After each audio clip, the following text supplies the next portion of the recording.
Good morning and welcome all the students. This is Sandeep Jaiswal. Today we are going to discuss the topic of demand and demand analysis. We have already covered this particular topic, but some of the student has called and WhatsApp me that, sir, please, if it is possible, then repeat this topic again. So let us understand. It is one of the most important topic for your exam point of view. So I thought that it may be helpful for you all. So before starting this topic, we'll discuss why a manager required to know about the demand and why he analyzed the demand. So before that, before starting the meaning and different types of demands, we'll discuss what is the importance of demand, because why a manager needs to take decision according to demand. So let us understand the topic importance of demand analysis. The first important you can see in the screen for sales forecasting. Basically, when you see or when you want to forecast your future sale, demand is one of the important component, because higher demand, if there for any product, if there is a higher demand, the sales will be higher definitely, and based on your demand you can take your sales decision.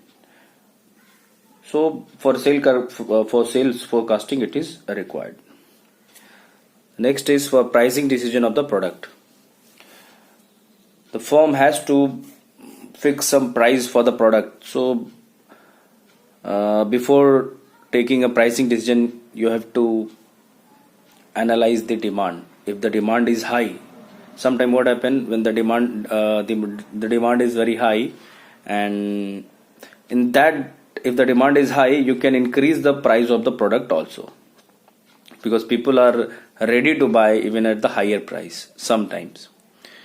So based on your demand pattern, you can fix the price. Sometime what happen, if the price is low, if the demand is low, then you cannot increase the price in that period, because already your demand is low and people will not ready to buy the product even, and they can shift to some other brand or some other product, substitute product. The next is for marketing decision. Basically it helps firms to formulate marketing decision. Like if the product has good demand, then you'll go for attractive packaging, you can go for advertisement. So this is all about the marketing decision. So many marketing decisions would be taken based on your product demand. And then next is for production decision. Production is also based on demand. If the demand is very high, the production can be increased. Although how much a firm can produce, it depends on the capacity of the firm, capacity of raw material, machines, how much you have the different components or different inputs for producing a product. So based on that, but definitely the demand is one of the important thing, that how much we can produce. So this is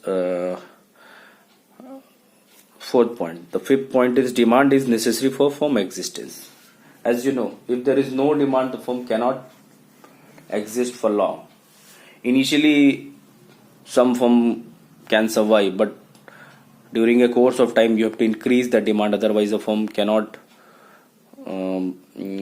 survive for the future, because if the demand is not there of the product, then where he can fulfill the other cost, so he cannot manage. So for firm existence, demand is always required.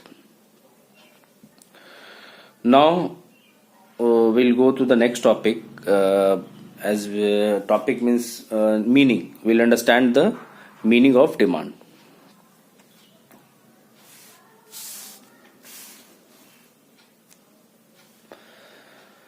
So let us understand the meaning of demand. It is the quantity of a commodity. It is the quantity of a commodity that a consumer is willing and able to buy at each possible price during a given period of time.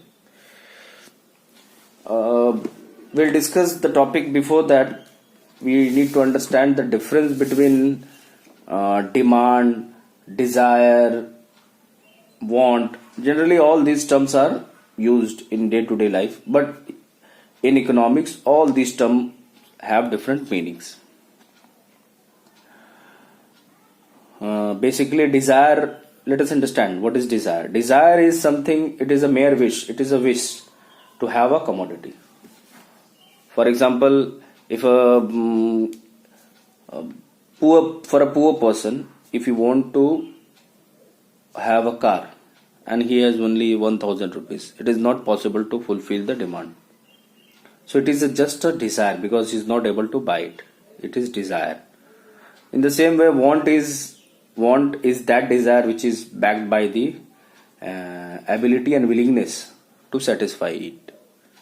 You are able to fulfill, but you are willing to fulfill it, but it is you don't know the price of the product, and you don't know the period of time. So that is also not demand. Want is little bit difference between demand, but demand is what? So demand is we can say it is an extension to want, because demand is always defined with reference to price. Demand is always defined with reference to price, and always demand is always with respect to a period of time. So we need to understand. So if you talk about the demand, there is four important thing. Four important thing is what? That you need to know the quantity of the commodity.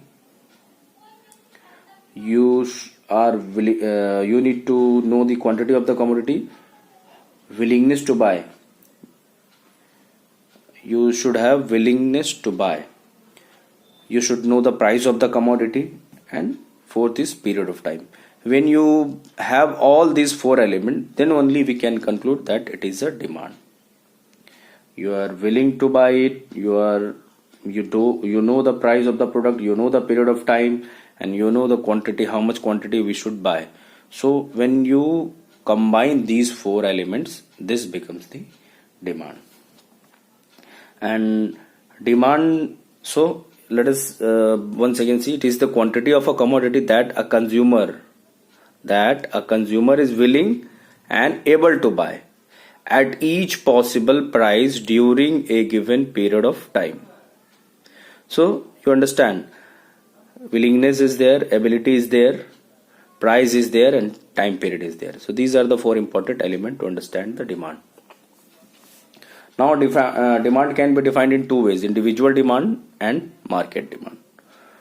Individual demand is basically, it refers to the quantity of a commodity that a consumer means a single consumer, willing and able to buy at each possible price during a given period of time. So individual demand is basically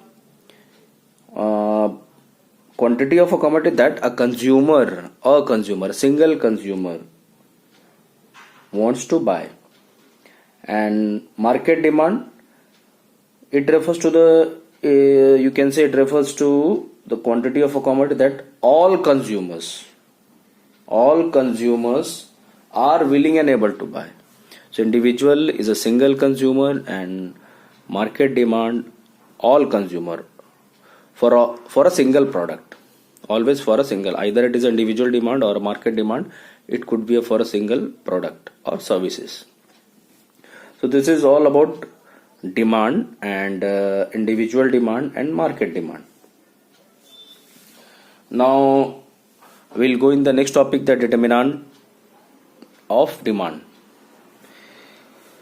We'll see in this next video. Thank you.